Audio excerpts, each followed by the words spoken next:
video. I have a quick word for you. God is saying if you learned something from it, it wasn't a waste. I say it again. God says if you learned something from it, it wasn't a waste. If you grew from it, if you were transformed from it, if you gleaned something from it, then it wasn't a waste. Sometimes, you may get so upset when you realize that you were repeating the cycle in your life. You get so upset when you realize that, you were, going around a mountain. You were in a situation or in a relationship, or you were in a place where, you were there too long, or maybe it wasn't really God's best for you.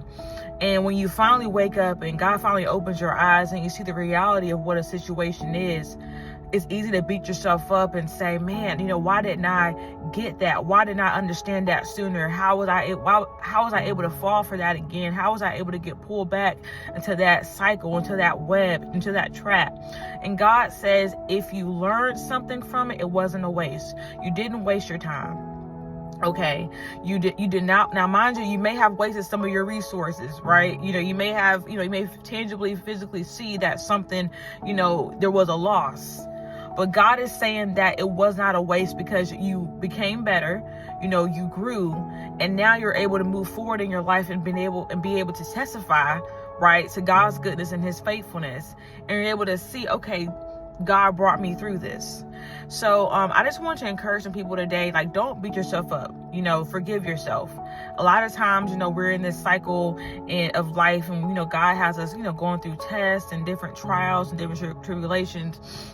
And they can sometimes feel like, man, when are they going to end? But then all of a sudden we realize that, wow, we were actually in our own way. And God is saying that if you learned something from it, it wasn't a waste. It was necessary that you went through that.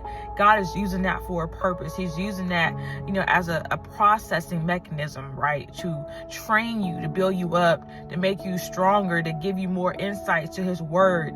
Because I'm gonna be honest with you, experience can be the best teacher. Now, mind you, if someone is giving you wisdom or advice, take it. Don't be goofy. Take the wisdom and advice of other people if it's biblical and it's coming from God. But there's sometimes some things you're going to have to walk through. Okay, there's some things you're going to have to feel it. You're going to have to experience it, because for some people, experience is their best teacher. Okay, can I get it? So for some people, they're going to have to go through it. You can't tell them nothing. They're hard-headed, they're stubborn. And, and that can be us. We can be hard-headed and stubborn. And God's like, yes, my daughter, I love her, but she's going to have to walk through this. She's going to have to learn her lesson the hard way. She's going to have to see it for herself. And, sometimes, of course, when we wake up, it can be painful, because it's like, wow, I wasted so much time. Had I just stayed on the right track, had I just done what God told me to do, I wouldn't be in this place. But God says, if you